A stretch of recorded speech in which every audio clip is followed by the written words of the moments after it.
Hello everybody, welcome to a video number 4 in this development vlog series of this game Jerboa Wars.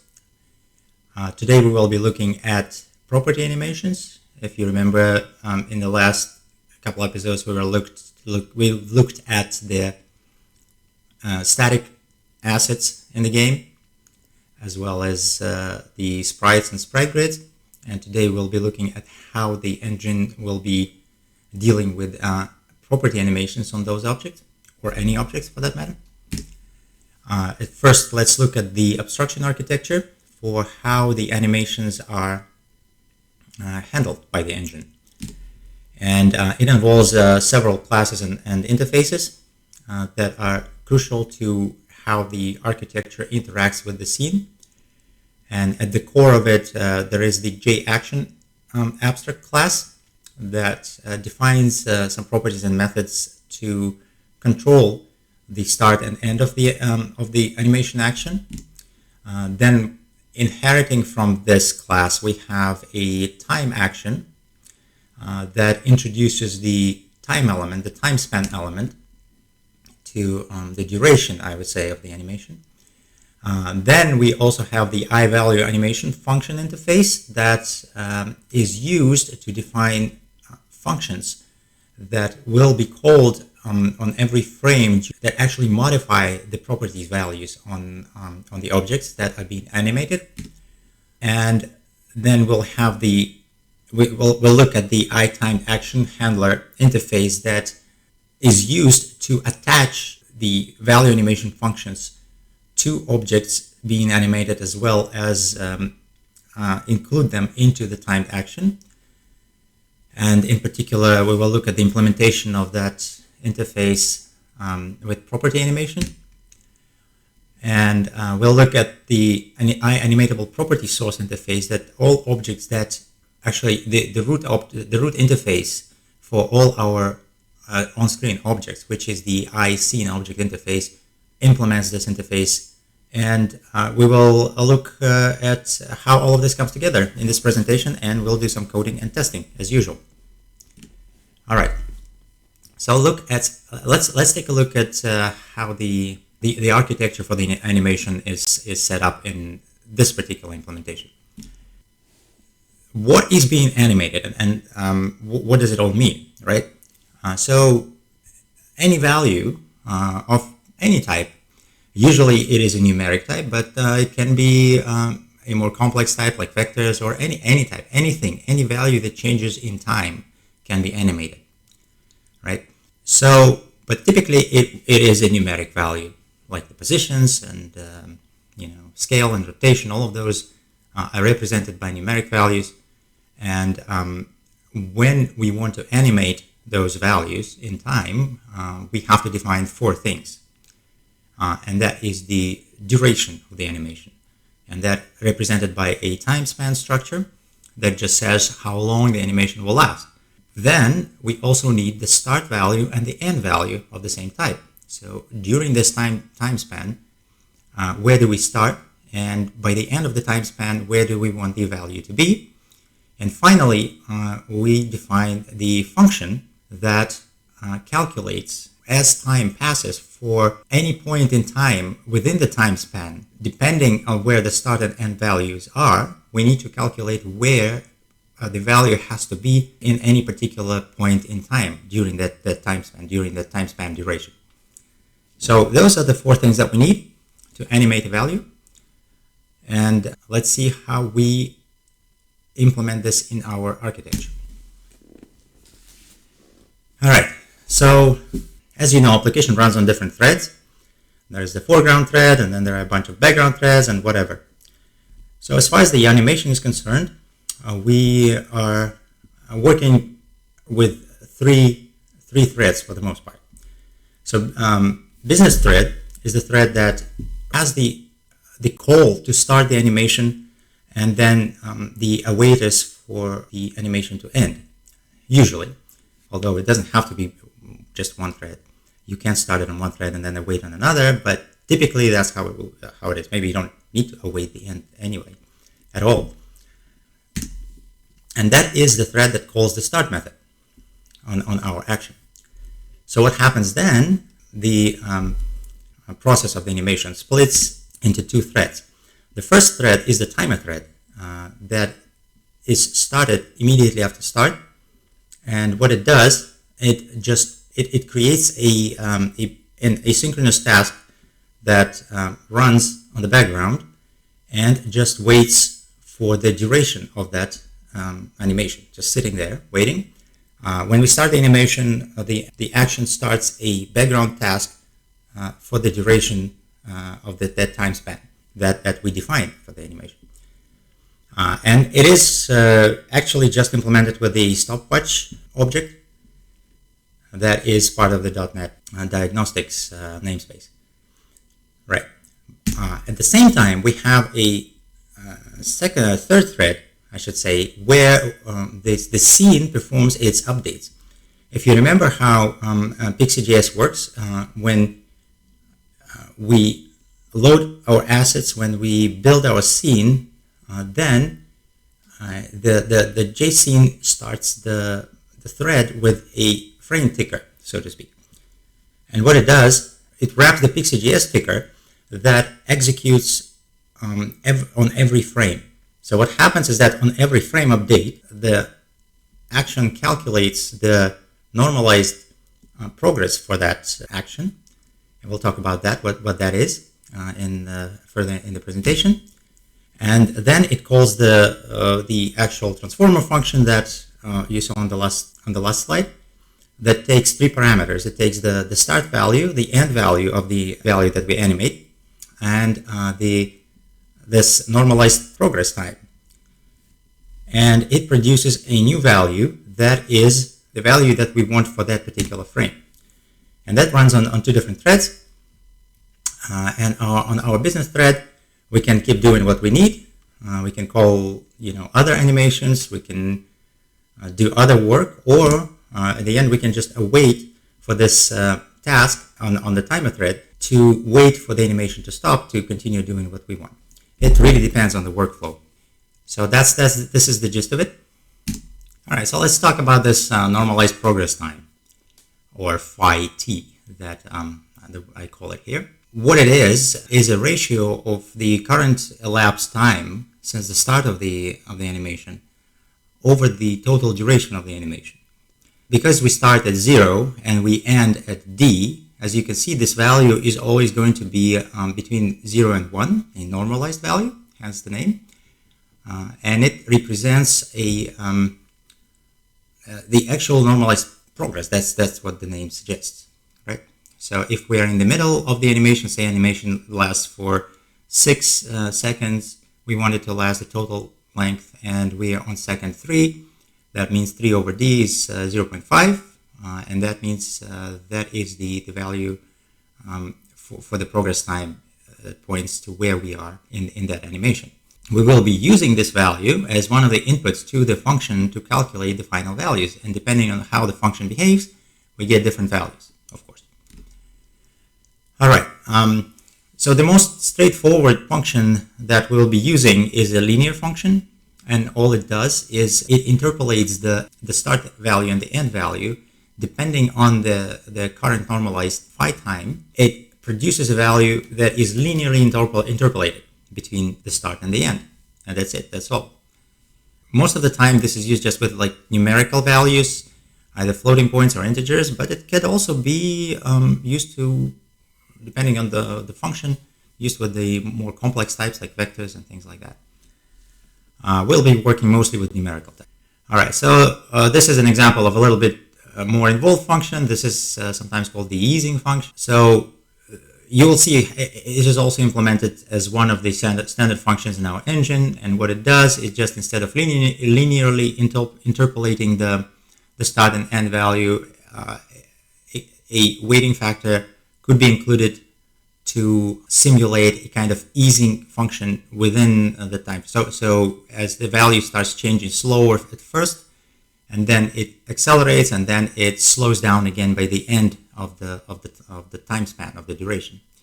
So, and that is a simple cosine dependent function where the m is the weight factor. In fact, if m is more than around 1.4, the value actually even reverses a little bit in the beginning, and then it goes beyond the end value in the end, and then it comes back to the end value.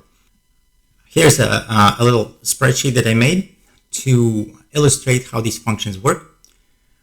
So let's say we have two numeric values at the start and in the end. So value 0, let's say, starts from 100, and we want to animate it to value 300 in the end. Now, the two functions that I have here is the linear function simulation and this cosine bounce or easing function simulation.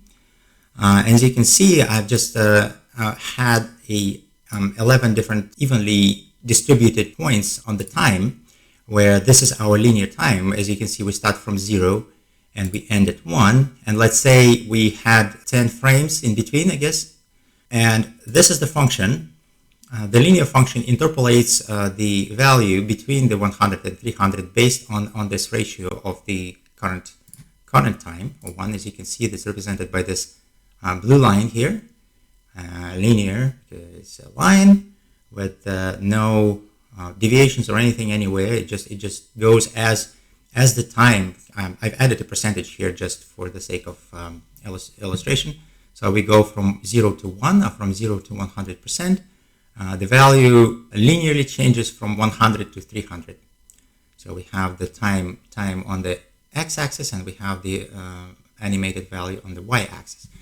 But here we have this cosine dependent function that with the multiplier factor, with the you could actually think of it as mass in a way, because it kind of simulates the when you're moving from one point to another, it simulates the resistance of mass first, and as the mass gains acceleration, when you're trying to stop it, the mass resists, and therefore it creates this curve when the value is simulated. And as you can see, if we set the weighting factor to 0, mass basically to 0, then the function becomes linear. It actually just reproduces the linear animation. If we set it to 1, that is our normalized cosine easing function. That, as you can see here, for example, in the first frame in the linear function, the value goes from 100 to 120. But in our cosine function, it goes from 100 to around 105. So it goes slow first, and then it accelerates. And in the middle of the animation, the values actually meet in the end. And then as the animation progresses, then the deceleration, again, the speed is higher than the linear, and then it progressively decelerates to where they meet again at the linear function. And this weighting factor basically defines the mass, or I would say the multiplier factor defines how aggressive this curve is. By the way, that Excel spreadsheet is also going to be in the repository if you want to play with it and check it out. All right, now let's look at the architecture a little bit closer. As I said, the JAction class, which is the abstract class, is the main abstraction for the animation action. It has a little more than this if you look at the implementation, and we will look at it later. But the main stuff that we need to look at is here. Is, like I said, there is this action task that represents the background tasks that is running for the duration of the animation, or until the animation is canceled, and maybe canceled in the middle. Then we have the start method on our JAction, which actually needs to be implemented on the concrete implementations. Because it's marked as abstract here, there's no default implementation for that, because each action, it doesn't have to be in time. It can be instant, or there could be other implementations. There's the way the start method is implemented is very different from one implementation to another. So there's no default implementation for that. However, for the cancel method is the opposite, because all it really does, if you look at the code, there's this cancellation token that gets passed over to the action task, and when you cancel it, all it says is just the cancellation token source sets requests the cancellation, and that triggers the exception on the action task, and that's what kind of cascades down through the whole architecture to stop it. So there's really nothing virtual about it. It's just canceling that token. The virtual update method is specifically here for the animations that are stretched in time. It is marked as virtual, and it is actually just empty on the JAction class itself, but it is used in the timed action that we'll look at it later. And then we have some protected virtual methods just to expose these handlers to the implementing classes, where we could say what do we want to do when the animation starts, when it ends, and then on update is triggered on every frame, as you've seen on that slide on the architecture slide. And this is where we call, actually on all three of them, but mostly the on update is the most important one for timed animations, where timed actions, I'd say, where we calculate the positions or the values based on those functions that we looked at. So this is the abstraction for the action, and then we have just a simple collection of these actions that will be present on the scene object itself, because we need to call on this virtual update method on every action currently active on the scene, right? So the scene keeps track of that, and because the scene is the main driver behind the frame ticker, it needs to iterate through all of the currently active actions and call these update methods. And this method is called for every element of the JAction list on the scene update. So let's see how the JScene actually handles all of that, and we'll see the relationship between the JScene and JAction. So we have the JScene object and we have our JAction, and the way they relate to each other is pretty straightforward. As we have our JScene, as I said, it houses the JAction list, which is a collection of JActions.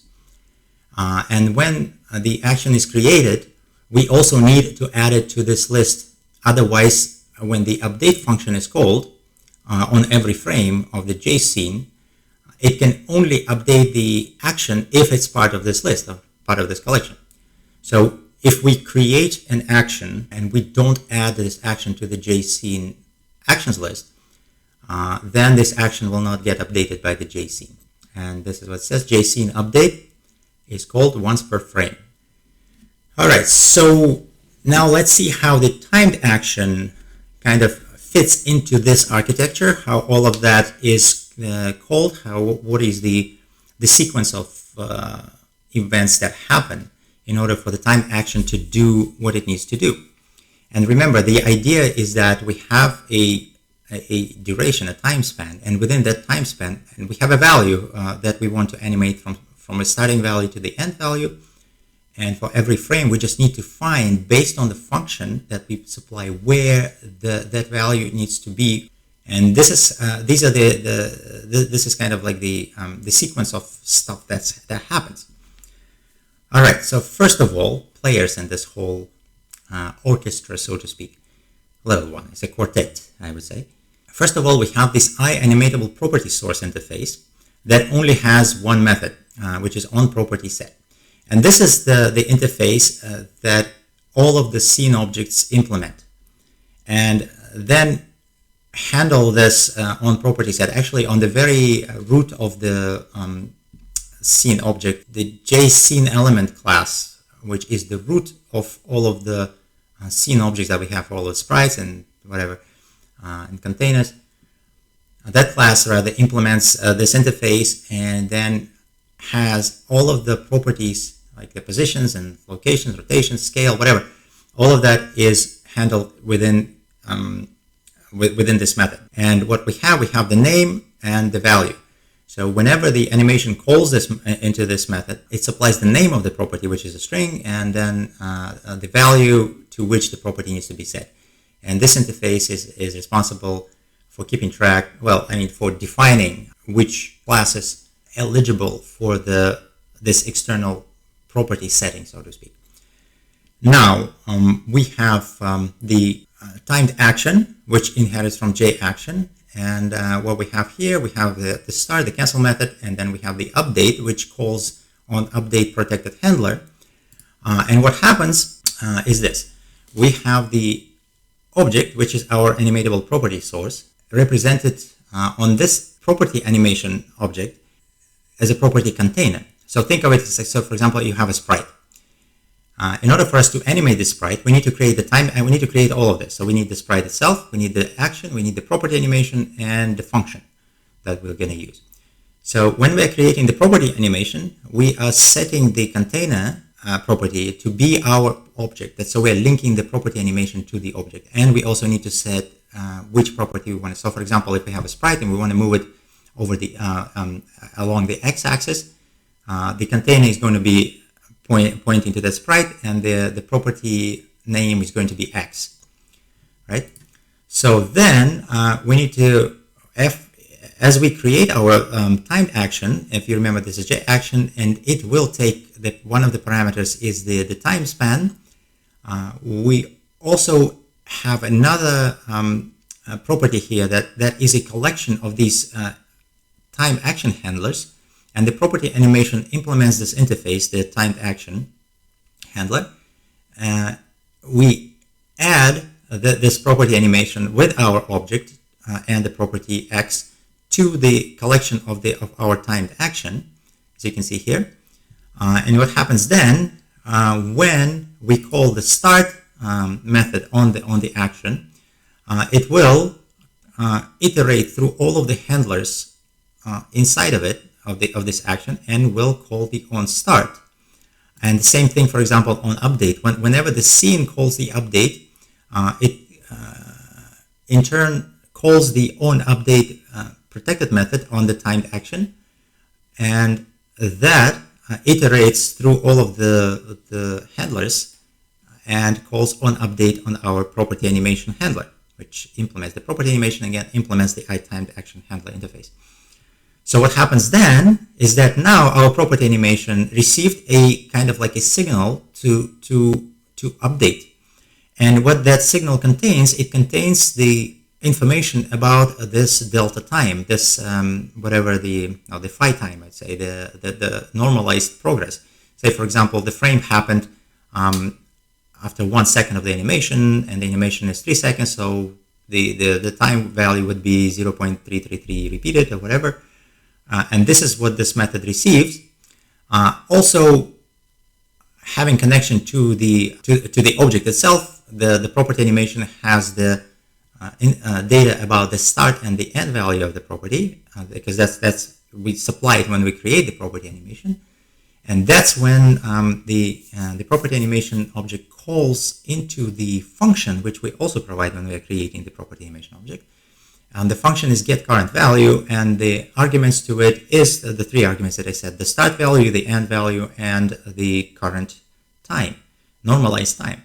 And based on those 3 values, the function calculates the current value between those start and end, and sets that property on our animatable property source. So let's say if it's position x, then it calculates that the x has to be if the start value was 300, the end value was 500, and we're in the middle of animation, the function calculates that the value should be now 400, and then this value is then set to the property based on what property we defined when we were, based on what property we supplied, I should say, when we created the property animation, which is x. So it sets the property with the name x and the value 400, and that says the actual thing, like that value is then through our scene rendering mechanism propagates into the JavaScript and so on.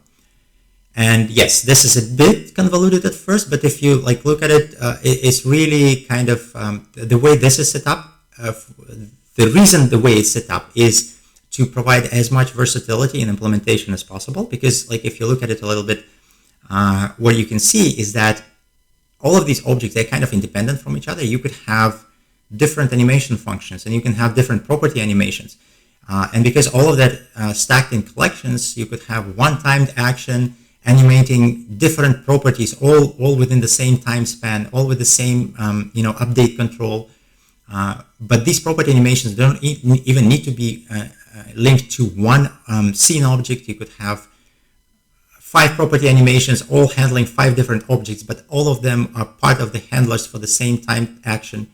Or vice versa, you could have multiple timed action handling one object at different times. So this scenario is actually, when implemented in the engine, provides a lot of flexibility in how we set up our animation scenarios, and it is highly abstractable. It can be. There are other structures that can sit on top of this, things like storyboarding and things like that. We'll talk about that in later videos when we actually start implementing the JParts component. All right, but this is what we have on this level, and we will look at how this works in code in just a minute. But let's look at, I think this is the last slide, and now this is all happening under the hood, right? So this is all implemented in the engine, but how do we consume all of this in our application, or rather in the middleware libraries like JParts? So in our test application, for example, having all of this set up, how do we actually use all of this? And that would be the invocation algorithm.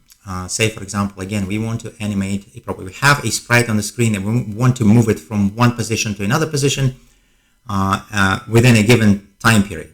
This is what we will need to do in our application, having all of that already implemented in the JScene library. First, of course, we need our JScene element. So we create the same way. We just create a sprite or a sprite or a grid sprite, or whatever, or it could be a container, anything, any object on the screen, or any object actually that implements the iAnimatable property source interface, which all of the scene objects do. And when we have that, we have a static sprite on the screen, for example. Then, depending on our workflow, at some point we will need to create a timed action instance, which is, if you remember, inherits from the JAction abstract class. And what we need to supply when we're creating the timed action is the duration of this timed action. And the duration is, the type of the duration argument is time span. So you can get it from milliseconds, from whatever. After that, we create, well, not after that, they don't have to be like in sequence. Like, for example, you can create a value animation function and reuse it anywhere in your code, as long as it's accessible. And then we need to define a property animation, create a property animation instance that we are going to add to our timed action. So the property animation defines which property is animated, the start value, the end value, and which function we're using. And then once we have that, we add this property animation as a handler to our timed action. And we can have, because timed action has a collection of them, we can have multiple handlers handled by one timed action, or handling one timed action. Then, this is what I was talking about, that the scene, our scene object, needs to be aware of this action in order to call the update method on those actions at every frame. So we just add this action that we created, the timed action instance, we add it to the scene in the actions collection, and then we just call the start action on our start method on our timed action object. And that's when the animation starts. And then it goes through all of that algorithm that we described in the last slide, and then eventually it ends. And optionally, if we need to, we can await. There is an async awaiter for the action. So all it does, it just waits for this task to either end or be canceled. So here, if, say, for example, this is our business thread, all of this happening on the business thread, what will happen is that we create the element, we set up the animation we started, and then we wait for this animation to end, and then we can continue with whatever we are doing. So on the consumer side of this architecture, this is a pretty straightforward kind of algorithm to follow. Here we are in our Visual Studio, in our project. Let's quickly look at what I have added since last time in regards to today's presentation. So first thing we can see here that I've added an animation folder in our JScene library. And here, this is where I define all of these classes that and abstractions that I've talked about during the presentation. At the root of it, we're not going to spend too much time on it. It's actually, it follows what I've already said. You can look at it. There are just a few things there that are, but otherwise it's pretty much what we've already talked about. Let's quickly look at it. So the JAction class here, again, the methods that we're talking about, the start, the update, and all of these virtual methods, protected methods that we have opportunity to override in our implementations. And as you can see, the JAction itself does not have a, it has a task, the background task defined here that is used by the animation, but it's not actually using it anywhere here except for the cancellation, because this task is connected to the cancellation token source that is used to cancel this task in concrete implementations. All right, and then the one implementation that we have for now, because we'll have more implementations, more extensions, I would say, of this class, is our timed action. And now, one property that we have here, argument that we need when we create the timed action, is the time span representing the total duration.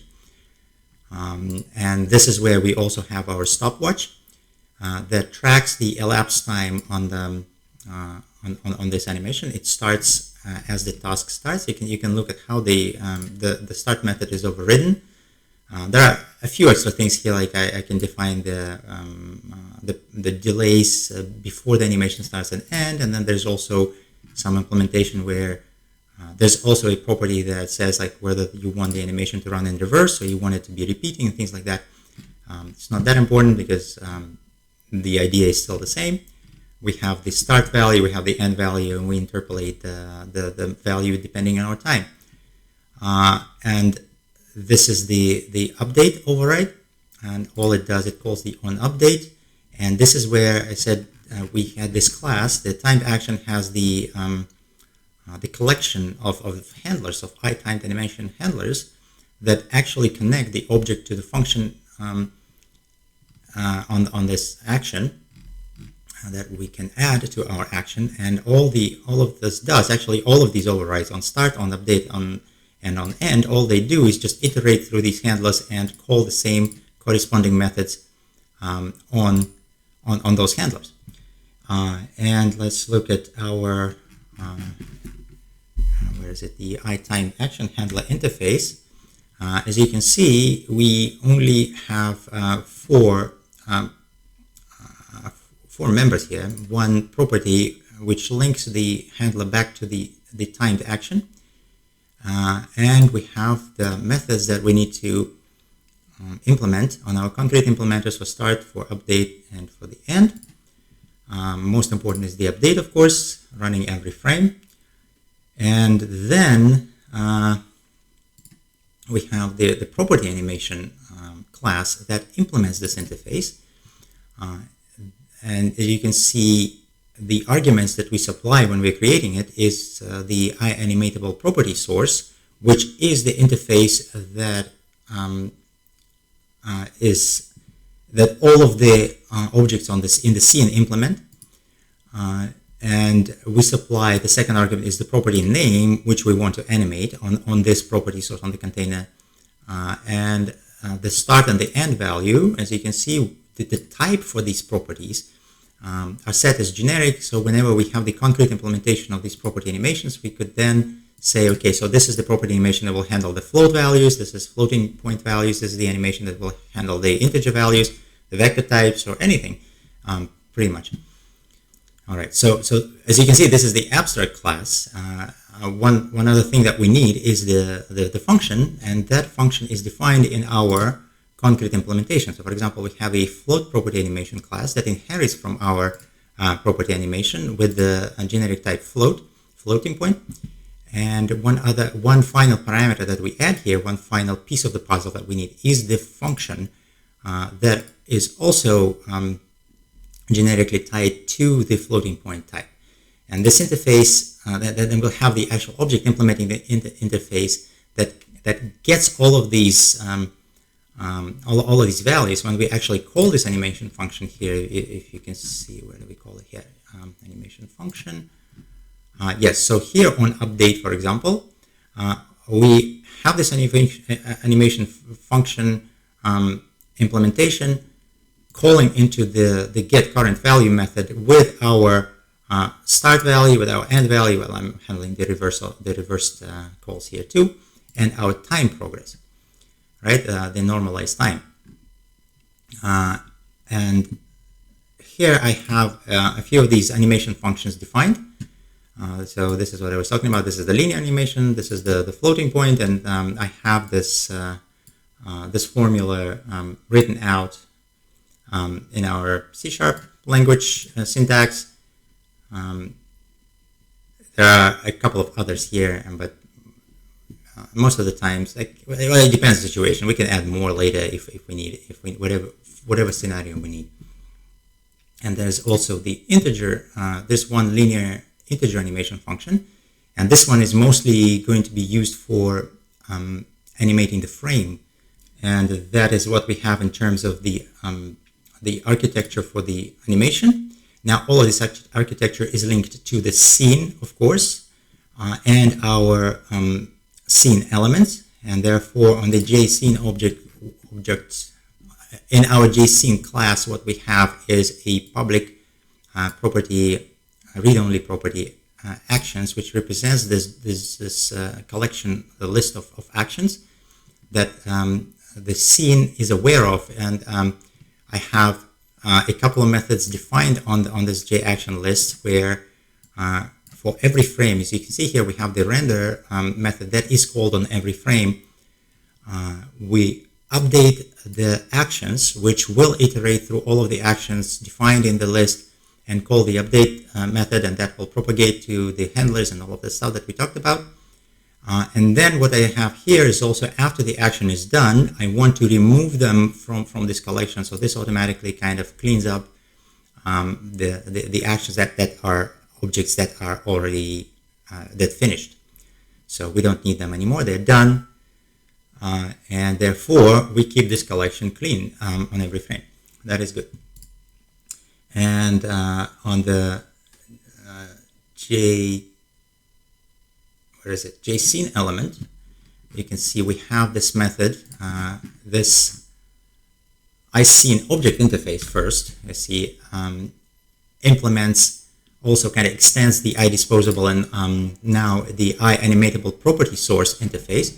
And iAnimatable property source only has one method, as we talked before, which is on property set, supplying the string name of the property and the value that this method will inject back into the scene object.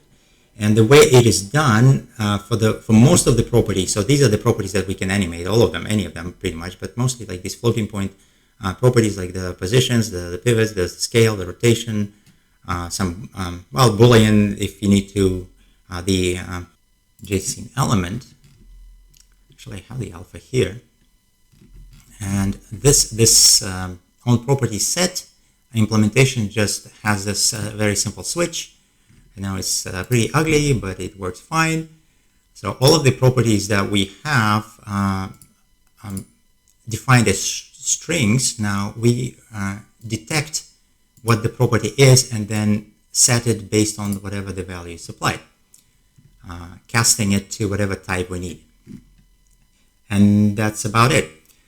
As far as the library part is concerned, I'm pretty sure that's, I mean, we have, here we have some properties on the grid sprite, which is the frame, the row column or the frame index, which is also exposed to the iAnimatable property source interface.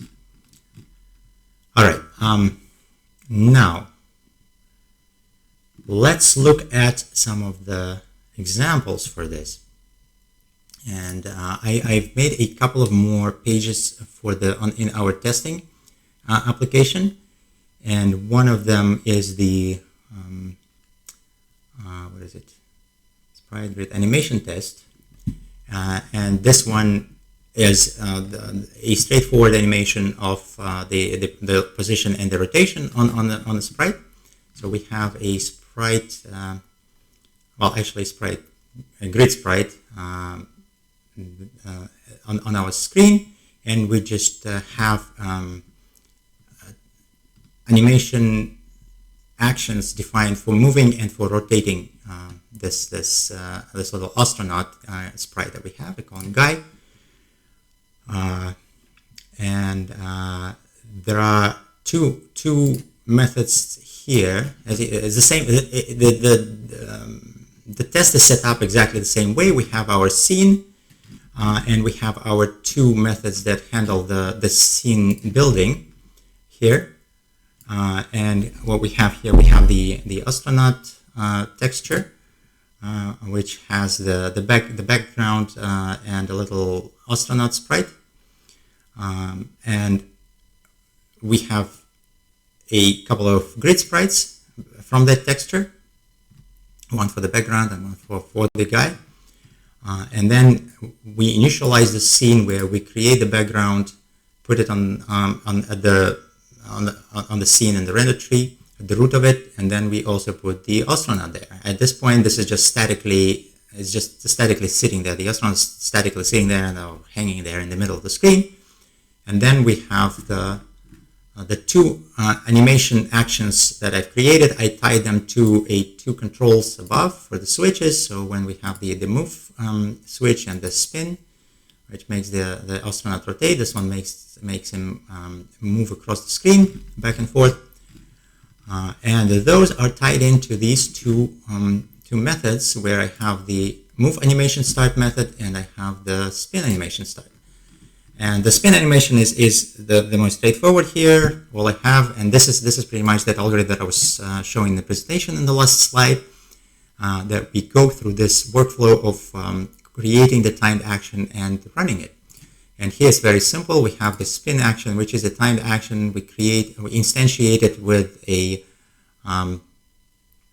time span, which represents the duration, and the speed represented here in seconds, which I set to 1. So the timed action is going to last for 1 second.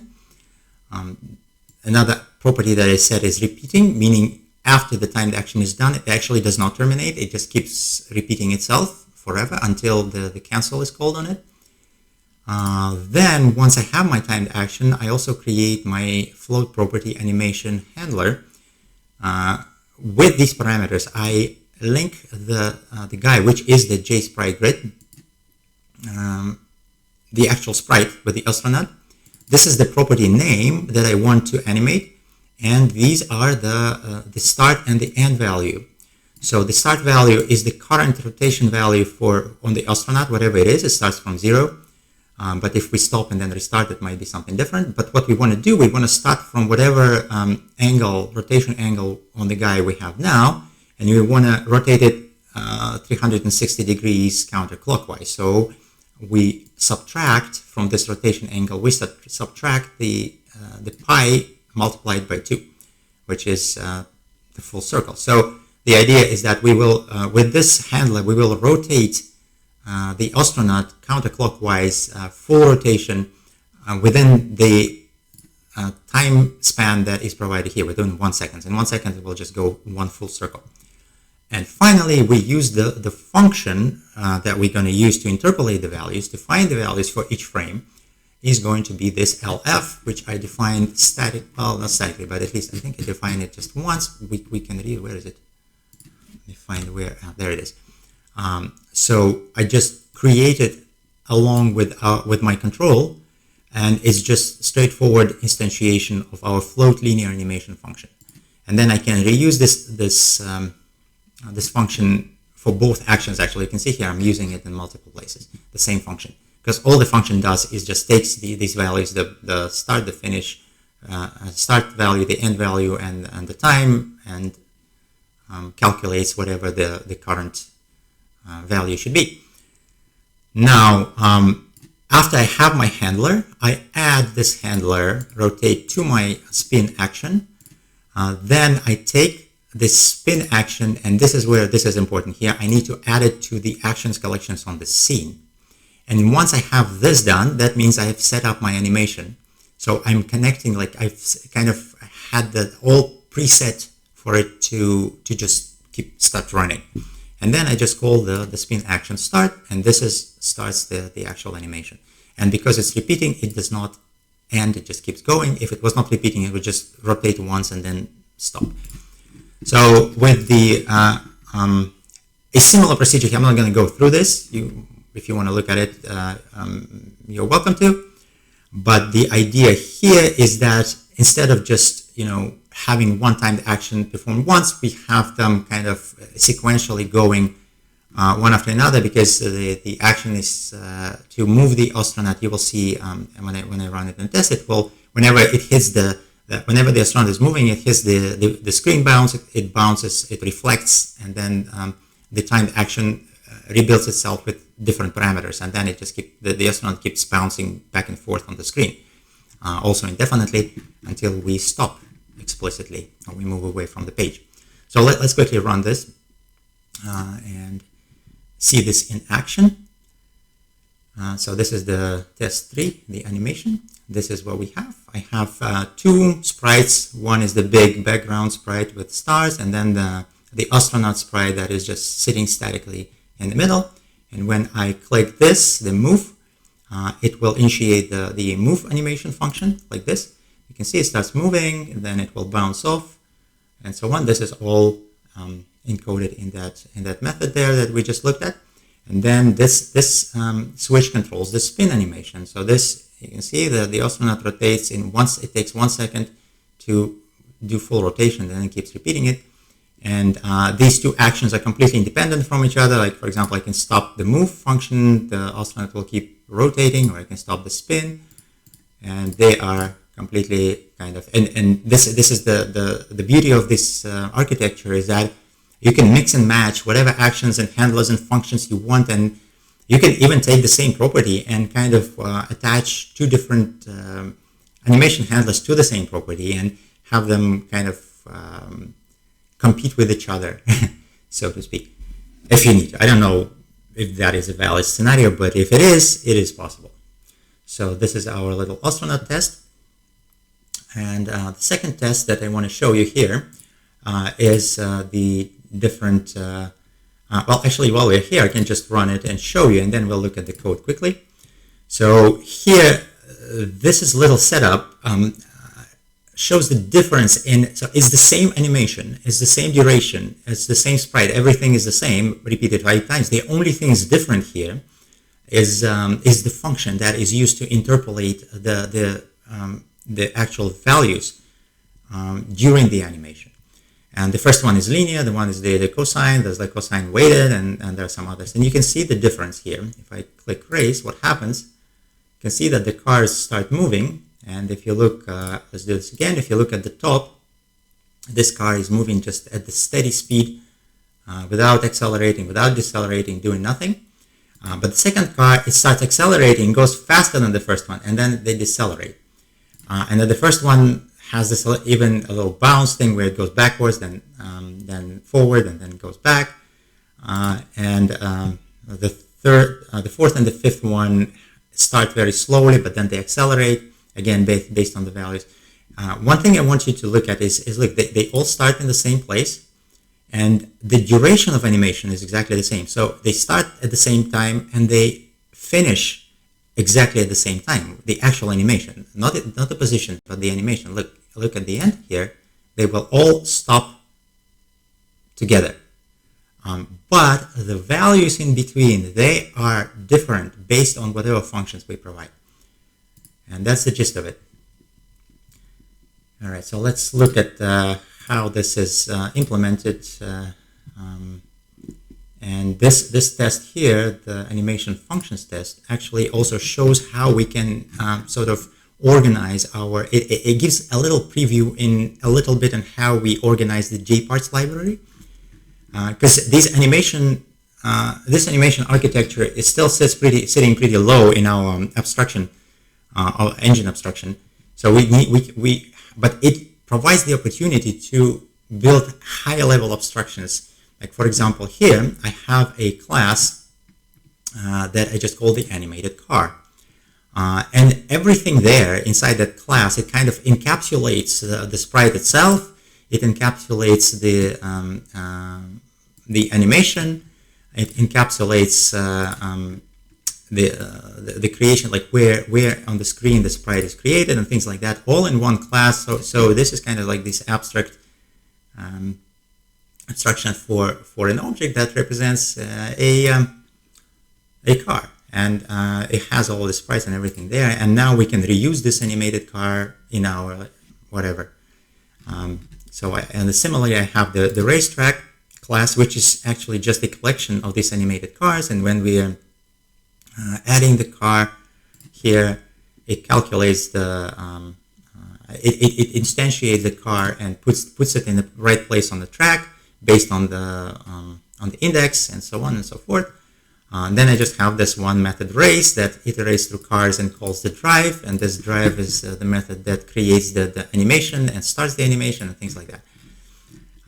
And I have it all in this region animated car sprite definition. I can collapse it, and then my application is very, very straightforward. You can see here I have the same way. I only have one texture with this car. When I'm handling the scene builder, and then when the scene is built, what I'm doing is that I'm setting up some initial values where I have the duration for the animation is set to 3 seconds, so they all move across the screen in 3 seconds. The multiplier for some of the functions there are set to 2. It could be just for testing, and this is where I have the list of animation functions that I instantiate. And you can see I have 5. There are actually 3 different functions, but the 2 of them have multipliers as well. So I have the linear animation, I have this cosine animation function without the multiplier, so meaning the multiplier is 1, here the multiplier is 2, and then I have this float acceleration curve animation function, again with the multiplier of 1 or multiplier of 2, and these are my 5 functions, 1 for each car. And then what I'm doing, I am creating the racetrack instantiated within the scene, in the root of the scene. I supply the texture for the car and the duration of my animation, which is set here to 3. And then I just iterate through these animation functions, and for each one, I'm adding a car to the collection with this animation function, and that's it. This is like super easy. I need to do this dispose method to override because if the animation is running and I move away, that messes up the JavaScript interrupt. So I have to be careful about this. But that's a small thing, and that's it. And this region here is just ties in the user interface, because I have these buttons. I have 2 buttons where it says the race and reset, and it's just a little bit of management of that. I'm just calling the cars race method here that iterates through all the cars and starts the animation, and that's it. So that's about it. I hope you enjoyed this, and I'll see you guys next time.